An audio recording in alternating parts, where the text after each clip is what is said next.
दोस्तों, एक 19 साल का लड़का जो कि झारखंड से 2500 किलोमीटर दूर केरला जाता है काम के सिलसिले में और एक होटल में वो काम करने लगता है। लेकिन ना तो वो वहाँ की भाषा समझता था और ना ही वहाँ के लोग इसकी भाषा समझते थे। इसीलिए उसे काम करने में बहुत परेशानी होने लगती है। होटल के जो वेटर थे और जो कर्मचारी थे वो उस पर हंसने लगते हैं। तो वो परेशान हो जाता है और काम छोड़ने की सोचता है। लेकिन जो होटल की मालकिन थी वो नहीं चाहती थी कि ये यहाँ से काम छोड़कर जाए, क्योंकि वो बहुत मेहनती था और पूरी ईमानदारी से काम करता था। लेकिन उसके और काम के बीच में जो भाषा थी वो परेशानी बनी हुई थी, क्योंकि वहाँ की भाषा मलयाली थी और मलयालम उसे बिल्कुल भी समझ में नहीं आता था। कोई भी यूपी बिहार का या पूर्वी पश्चिमी राज्यों का साउथ में जाएगा तो वहाँ की भाषा उसे जरा सा भी समझ में नहीं आएगी। तो यही हाल उस लड़के का भी था। वो काम छोड़ने की सोचता है, लेकिन जो होटल की मालकिन थी जिसकी उम्र 30 साल की थी, 3 बच्चों की माँ भी थी, वो उसे नहीं जाने देना चाहती थी उसके मेहनत और लगन को देखकर। और वो जो है उसे मलयाली भाषा सिखाने का बीड़ा उठाती है, कहती है कि तुम मत जाओ, मैं तुम्हें सिखा दूंगी। और फिर वो उसे वहाँ की भाषा समझाने लगती है।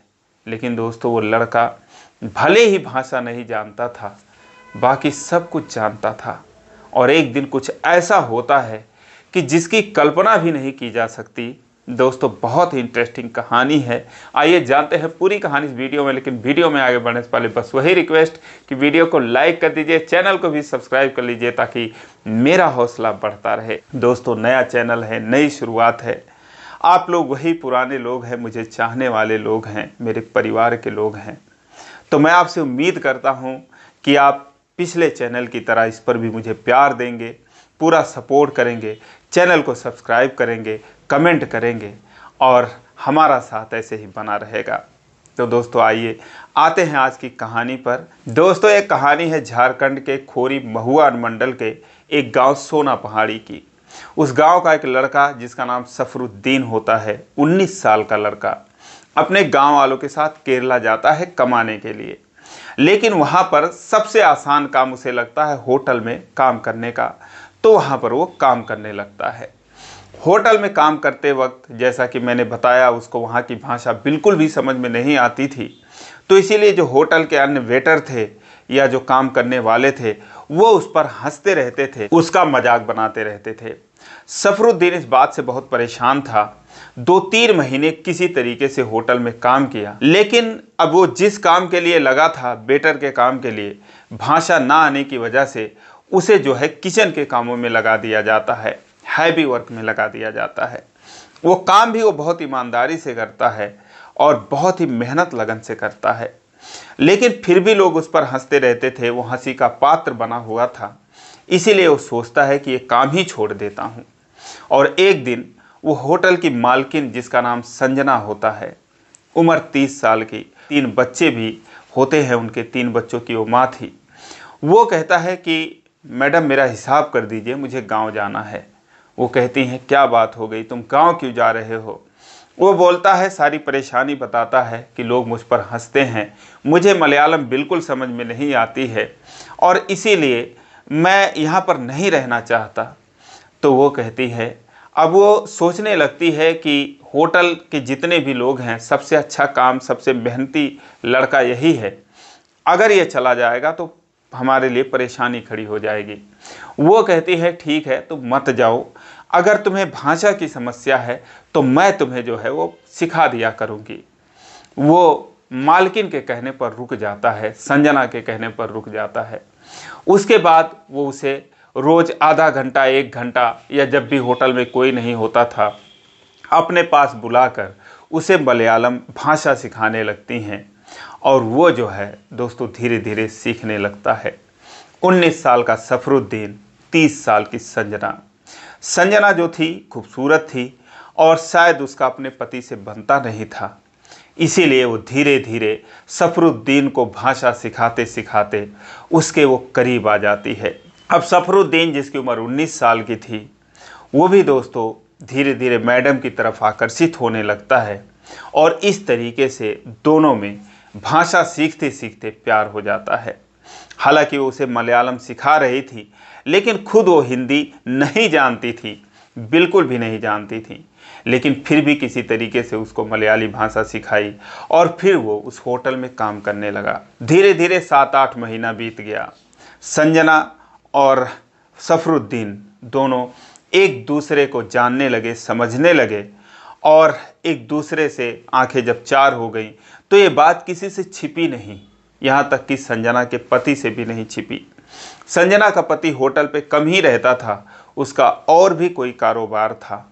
जब उसे पता चला कि उसकी पत्नी होटल के ही एक वेटर और कर्मचारी के साथ इश्क लड़ा रही है तो वो नाराज़ हो गया। वो अपनी पत्नी से इस बाबत सवाल जवाब करने लगा। उसकी पत्नी ने कहा कि मेरी ज़िंदगी है, मैं जैसे मर्जी जीऊँ।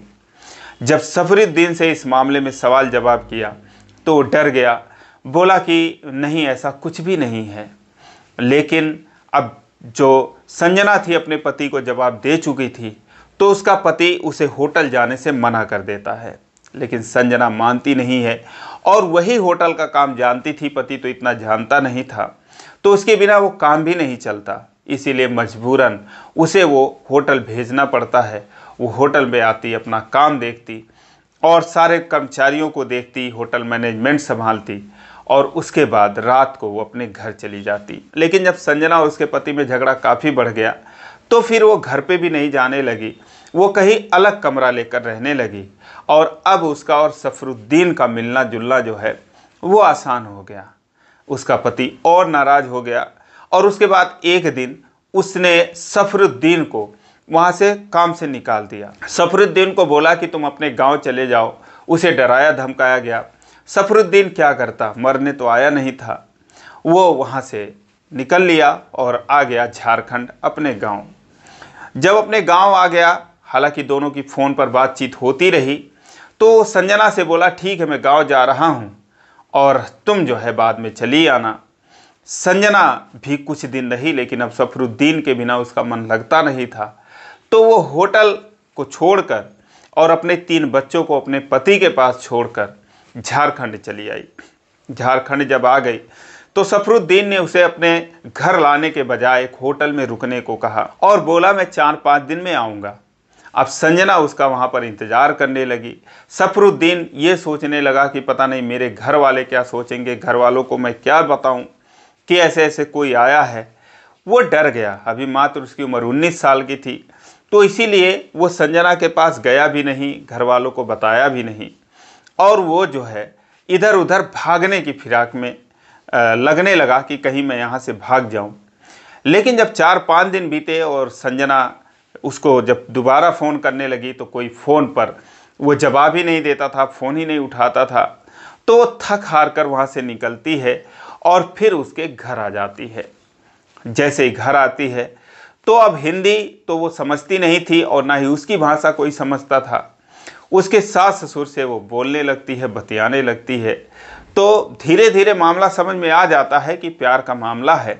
तो जो सफरुद्दीन के घर के लोग थे, उसके माता पिता थे, उसने सोचा कि शायद इसने कोई काला जादू कर रखा है मेरे बेटे पर, पता नहीं कहाँ से आ गई है, कैसा ये बोल रही है, इसकी भाषा ही डरावनी लग रही है। तो वो लोग उसे जो है एक्सेप्ट करने से इनकार कर दिए। लेकिन जब उन लोगों को पता चला, क्योंकि वो इंग्लिश जानती थी, फिर उसने जब इंग्लिश में बताया, किसी ने समझाया कि ये उसी होटल की मालकिन है जिस होटल में सफरुद्दीन काम करता था और इन दोनों का जो है प्रेम संबंध है और ये जो है उससे मिलने के लिए आई है, सफरुद्दीन ने खुद इसको यहाँ पर बुलाया है, तब फिर जाकर लोगों को मामला समझ में आया। और जब उन्हें लगा कि होटल की मालकिन है, पढ़ी लिखी है, तो उन्होंने उसे एक्सेप्ट कर लिया, ये जानते हुए भी इसके 3 बच्चे हैं। और सफरुद्दीन को भी उन्होंने बोला कि ठीक है, जो तुमने कर लिया, अब तुम्हारी मर्जी जो है इसे रख सकते हो। परिवार के तरफ से ग्रीन सिग्नल मिल गया है।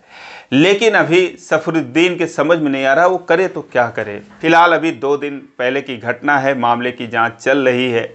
उम्मीद है कि दोनों साथ में रहेंगे या फिर जो संजना है उसको समझ में आएगा अपने बच्चों की अहमियत और पति की अहमियत, तो फिर वो वापस केरला जाएगी। तो दोस्तों ये रही कहानी, आपको कैसी लगी कमेंट में ज़रूर बताएं, और कहानी अच्छी लगी तो वीडियो को यार लाइक कर दीजिए, चैनल को सब्सक्राइब कर लीजिए। फिर मिलेंगे अगले वीडियो में, तब तक के लिए जय हिंद।